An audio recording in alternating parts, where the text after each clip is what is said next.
നമുക്ക് കുറച്ച് നെയ്മീൻ കിട്ടിയിട്ടുണ്ട്, അത് കറി വെക്കാം. തേങ്ങാപ്പാലൊക്കെ ചേർത്ത്. ചെറുതാ, വലിയ നെയ്മീനൊന്നുമല്ല, ചെറിയ നെയ്മീൻ. അല്ല, ഒന്ന് കറി വെച്ച് നോക്കാം. കുറച്ച് വെളിച്ചെണ്ണ ചട്ടിയിലിട്ടിരിക്കുക. എണ്ണ ചൂടായി ഇത്തിരി കടുക് ഇട്ടു.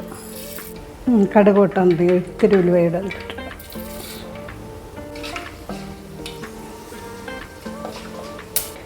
ഇഞ്ചി കൊത്തി അരിഞ്ഞത്,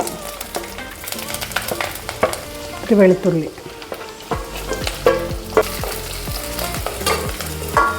3 പച്ചമുളക്, കുറച്ച് കറിവേപ്പില എല്ലാം ഇട്ടൊന്ന് മിക്സ് ചെയ്യുക. മുളക് പൊടി കാശ്മീരി മുളകാണ്. 2 3 4 1 പച്ചമുളക്, ചെറിയ സ്പൂൺ മഞ്ഞൾപ്പൊടി, വെള്ളം ഒഴിച്ചൊന്ന് തിളപ്പിക്കും.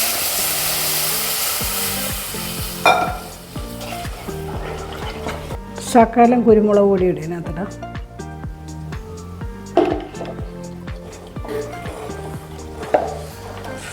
പുളി ഇട്ട് വെച്ച വെള്ളം കൂടി ചേർത്ത് ഒഴിക്കാം. ആവശ്യത്തിന് ഉപ്പും കൂടി ഇടും. ഇത് നല്ലപോലെ തിളയ്ക്കണം. നേരപ്പോൾ നല്ലപോലെ തിളച്ചു. അതിലോട്ട് മീൻ കഷ്ണങ്ങൾ കുറയ്ക്കണം.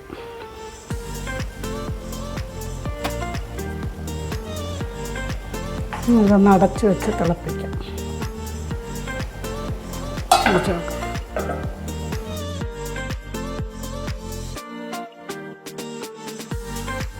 ഇതിലോട്ട് ഒരു നുള്ളു കായപ്പൊടി ചേർക്കാം.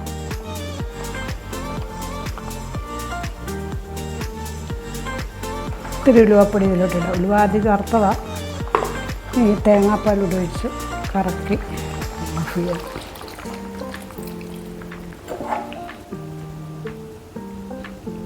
തിളപ്പിക്കത്തൊന്നുമില്ല, ചെറുതായിട്ടൊന്ന് ചൂടാകുമ്പോൾ ഓഫ് ചെയ്യും. ഓഫ് ചെയ്യുകയാണ്. ഇത്തിരി കറിവേപ്പില ഇട്ട് ഓഫ് ചെയ്യും. അടുപ്പ് ഓഫ് ചെയ്യും. നെയ്മീൻ കറിയുടെ റെഡിയായി. ഇനി ഇതൊന്ന് തണുത്ത് വരണം. തണുത്തിട്ടേ കഴിക്കാൻ ടേസ്റ്റ്. ശരിക്കും തണുക്കണം. എല്ലാവരും ഇതുപോലെ ഉണ്ടാക്കി നോക്കിയിട്ട് അഭിപ്രായം പറയണേ.